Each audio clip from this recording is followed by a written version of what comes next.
Good morning, everyone. I'm Brett McCrae on the Northern Ag Network with your farm and ranch news. The Bureau of Land Management's public lands rule has been criticized by groups representing livestock grazing across the West.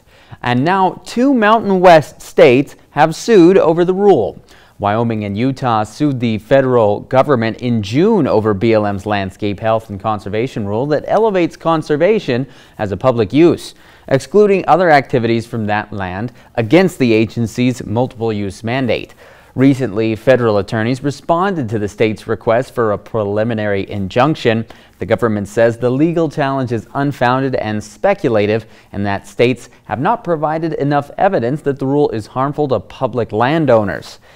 Federal law established by Congress mandates that BLM manage public land for a variety of uses, including energy development, livestock grazing, recreation, and timber harvesting. Another large agribusiness has announced major changes to its company after disappointing financial performance. Reuters reports that Cargill will undergo structural changes after missing internal earnings goals, streamlining 5 business operation units into 3.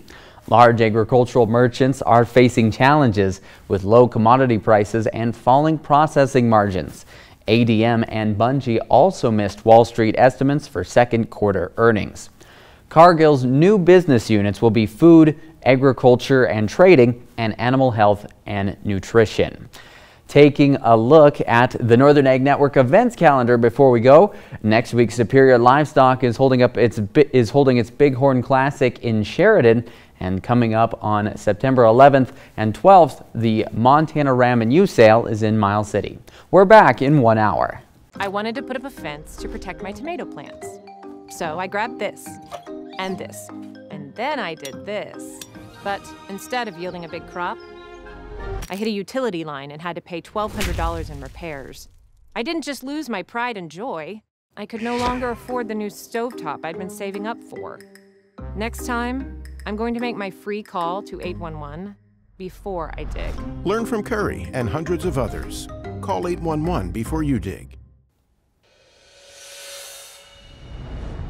Good morning, everyone. Brett McCrae back with more ag news and your markets. USDA has put out new research on the benefit of livestock grazing on sagebrush habitat. Grazing has been much maligned by conservation groups for the damage they say that it does to the sagebrush ecosystem, but in new research, USDA disagrees.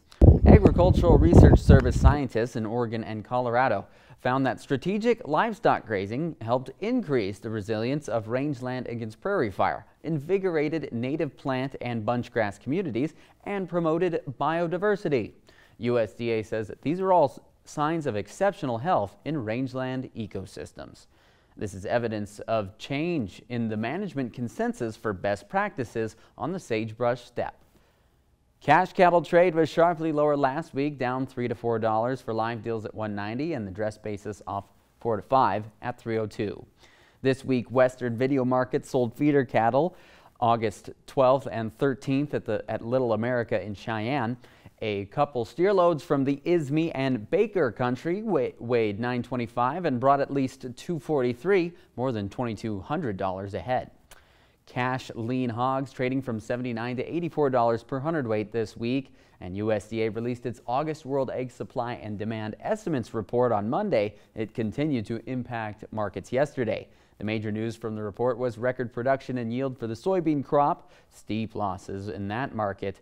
Wheat, meanwhile, traded quietly with mixed influences on the market. That's all for your Ag Report. Have a great day.